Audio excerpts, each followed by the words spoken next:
Hello, everybody, and welcome back to Odin's movie blog. I am the critic who is a cynic. Hope you're doing well, and today we've got the creator of Ghostbusters 2016, who still, to this day, even 4 years later, is still complaining about why his film didn't do well and making every single excuse in the book except for the fact that it was just a crap movie with crap marketing and no one wanted to see it, which is why the film ended up losing around $70 million or so, because no one wanted it. And so what is the reason that Paul thinks no one went to see this movie? What is the justification as to why his film failed?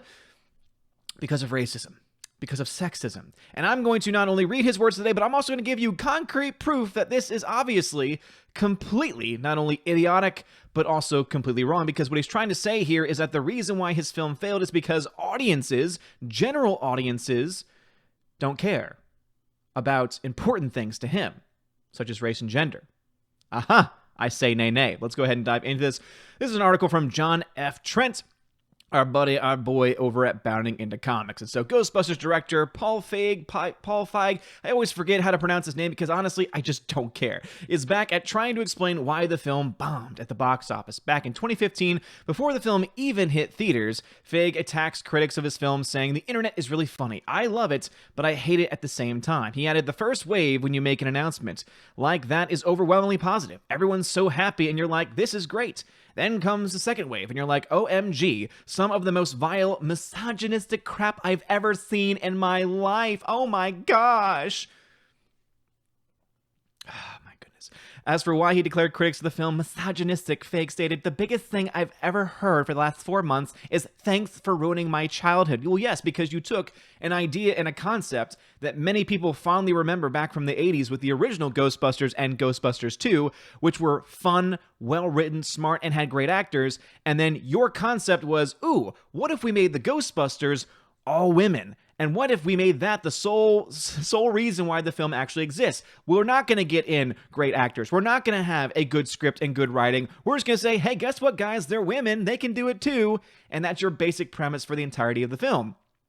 You see how there's a big difference there? You want to know why people said that it ruined their childhood? Because you took something that many people hold dear, which is the universe of Ghostbusters, and you decided to use it for your own political agenda rather than trying to tell a good story with well-thought-out characters. All of these characters that you see on the screen right now were so hollow, were so shallow, and were so just downright annoying that, dear Lord, man, get your head out of your own tush and wake up to reality. It's so dramatic. Honestly, the only way I could ruin your childhoods is if I got into a time machine and went back and made you an orphan. Oh, you're so funny, Paul. Back in 2018, Feig compared the film to Hillary Clinton's election, claiming they both were caught in a misogynistic vortex. Oh, yes, of course. Someone here, obviously with some Trump derangement syndrome, he spoke to the Telegraph at the time saying, I have been dying for somebody to look at Hillary Clinton's campaign and us because we were caught in the exact same vortex. Yes, because people did not see your movie. People refused to go see your film because of Hillary Clinton. Is that what you're trying to say now? So it's Hillary Clinton's fault. It's misogynist's fault. It's, every ist and every phobe's fault, but not yours, right, Paul? You are completely innocent of any of this. You didn't make the film. I mean, at the end of the day, you're going to say, well, I didn't really even make the film either, so it's really not my fault. Gosh, dude, like seriously, these people in Hollywood that just are so stuck up, are so full of themselves that they can't even step back for a second and take any sense of responsibility. This is the reason why, Paul, I have no desire to see any of your films. I have no desire to support any of your work for the foreseeable future. And guess what, dude? You have made some pretty good things in the past. You have some sense of talent. But obviously, ever since 2016, you have just let every single thing drive you absolutely insane. Feig would then place the blame on then-candidate Donald Trump. Okay, it's Donald Trump's fault now. It ignited these passions that were already around when, because Trump was stirring them up. I think these guys felt like they were losing control. Yes. Men who felt they were losing control. That's why no one saw your movie. Wait a minute. Don't you remember that there's also a large portion of the audience that's made up of women? Guess what? They didn't see your movie either. In fact, if you look at the demographic breakdown, do you want to see who actually saw your movie? Mostly men. Oh, but it was misogynism. Oh, it absolutely was. Oh, so of course he's blaming Donald Trump here. He's blaming every single thing imaginable, and it just gets worse and worse and worse. And let's go ahead and dive into these numbers here. So yeah, Metacritic score of a 60 with the audience rating at a 2.8. The critics were actually way too nice for political reasons, obviously. Gave it a 74%, rather that was the average aggregate. Well, audiences had a 50% score for the film because it just was not very good. So Paul just cannot, for any second, stop talking about this. And for those wondering why he's in the news right now, the reason why is because with obviously the release of the Snyder Cut and the huge fan support for that project, he's decided to say, hey, guess what, guys? There's a 3.5-hour cut of Ghostbusters 2016, but why does no one want it? Oh, it's because of misogyny. It's because I was a victim. This film was a victim of misogyny and racism. Wait, really? Is that the case? Oh, wait, what is this? Wait, Black Panther? 2018, wait, that's only 2 years. This is during the reign of Donald Trump, right? This is during the reign of all of this misogyny that you said was there, right? And all this racism. Wait, Black Panther, mostly African-American cast, mostly black cast. At that, 1.3 billion people, 1.3 billion? Great Scott! Oh my goodness. The racism is so clearly there. And wait, what's this? Wait, Captain Marvel? This crap fest? What? You're going to use this as evidence? Wait, 1.1 billion? Wait, 2019? Wait, and didn't she go off on tangents about race and gender too? But yet people still saw this movie. I still don't even know why personally. Like me, Odin, right now speaking, I still have no idea how in the hell this film did well. I think that these are actually two of the weakest Marvel films, but yet the money speaks for itself. 1.3 billion. Oh, damn that racism. Oh, 1.1 billion. Oh, that sexism. It's obviously running rampant. Those audiences, those general audiences, they're full of it. And here's this idiot right here who's just like, I was a victim. Then how do you explain this? Two films that made over $1 billion. Maybe it could be that their marketing campaigns were actually pretty good. Again, even though I don't like these films overall, I can admit that for the most part, the marketing campaign, obviously the Huro thing was pretty cringeworthy, but it made enough just normal everyday people, like the normies as we like to call them, want to actually go see your movie. You decided, hey guys, they're women. Is that enough for you? And audiences said, no, that's not enough. We want good characters. We want good stories. If they happen to be women, okay. If they happen to be of a certain race or background, fine.